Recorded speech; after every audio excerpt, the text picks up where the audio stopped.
ജില്ലാ പഞ്ചായത്തും ജില്ലാ ഭരണകൂടവും സംയുക്തമായി സംഘടിപ്പിക്കുന്ന ജനസാക്ഷ്യം പരാതി പരിഹാര അദാലത്ത് വണ്ടൂരിൽ ഓഗസ്റ്റ് 1 നടക്കും. ഇതുമായി ബന്ധപ്പെട്ട് വണ്ടൂർ പഞ്ചായത്തിൽ ചേർന്ന സ്വാഗത സംഘയോഗം ജില്ലാ പഞ്ചായത്ത് പ്രസിഡന്റ് PA ജബ്ബാർ ഹാജി ഉദ്ഘാടനം ചെയ്തു. സേന ഓഡിറ്റോറിയത്തിൽ അദാലത്ത് റവന്യൂ വകുപ്പ് മന്ത്രി AP അനിൽകുമാർ ഉദ്ഘാടനം ചെയ്യും. അന്ന് രാവിലെ 9:30 മുതൽ 1:30 വരെ പരാതികൾ സ്വീകരിക്കും. എല്ലാ അദാലത്തുകളിലും ജില്ലാ പഞ്ചായത്ത് പ്രസിഡന്റും ജില്ലാ കളക്ടറും 46 വിവിധ വകുപ്പ് മേധാവികളും ഉപമേധാവികളും പങ്കെടുക്കും. പഞ്ചായത്ത് ഹാളിൽ ചേർന്ന യോഗത്തിൽ ആലിപ്പറ്റ് ജമീല അധ്യക്ഷത വഹിച്ചു. ജില്ലാ പഞ്ചായത്ത് പൊതുമരാമത്ത് standing committee chairperson KT Ajmal, block president K Amritha, ഗ്രാമപഞ്ചായത്ത് പ്രസിഡന്റുമാരായ KT Shamsuddeen, PR Rohilnath, KK Pushpavalli, Suma Thariyan, block vice president P Muhammad Ali തുടങ്ങിയവർ പങ്കെടുത്തു.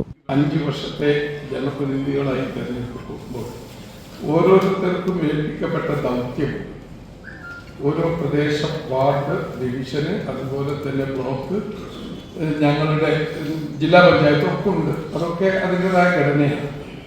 നമുക്ക് വികസനം കൊണ്ടുവരണം. എല്ലാവരും ആ രംഗത്തേക്ക് വളരെയേറെ ശ്രദ്ധ പതിപ്പിക്കും. എൻ്റെ വാർഡിന് വികസനം കൊണ്ടുവരണം. ഞാൻ ഇപ്പം തന്നെ അവിടെ എത്തിയപ്പോൾ ഉള്ള 3 പ്രസിഡന്റ് 4 പ്രസിഡന്റുമാരൊക്കെ പറഞ്ഞത് വികസനം, ഫണ്ട് വേണം, കാര്യങ്ങൾ വേണം. പല പ്രശ്നങ്ങളും അവരുടെ പ്രശ്നങ്ങളാണ്. അതല്ല, അതൊക്കെ ഉണ്ട്, അത് വേണം. നമ്മുടെ നാട്ടിൽ ഓരോരുത്തരുടെയും ഉത്തരവാദിത്തമാണ് അവിടെ വികസനം കൊണ്ടുവന്ന് ഞങ്ങൾക്ക് ജനങ്ങൾക്ക് ഉപകാരപ്രദമായ കാര്യങ്ങൾ ചെയ്യുക എന്നുള്ളത്. ഈ ചാനൽ ന്യൂസ് മലപ്പുറം. 15 വർഷങ്ങളായി ഈ തിളക്കം നമ്മെ ഭ്രമിപ്പിക്കുന്നു. 15 വർഷങ്ങളായി ഈ വ്യത്യസ്തത നമുക്ക് ആത്മവിശ്വാസം നൽകുന്നു. 15 വർഷങ്ങളായി നമ്മുടെ ആഘോഷങ്ങളിൽ ഈ പാരമ്പര്യവും പങ്കാളികളാണ്.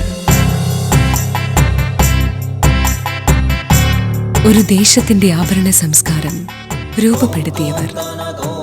ഞങ്ങളെപ്പറ്റി നിങ്ങൾക്കല്ലേ കൂടുതൽ അറിയുന്നത്? പരിശുദ്ധിയുടെ സുവർണ പാരമ്പര്യം. Hayath golden diamonds, Valanchery.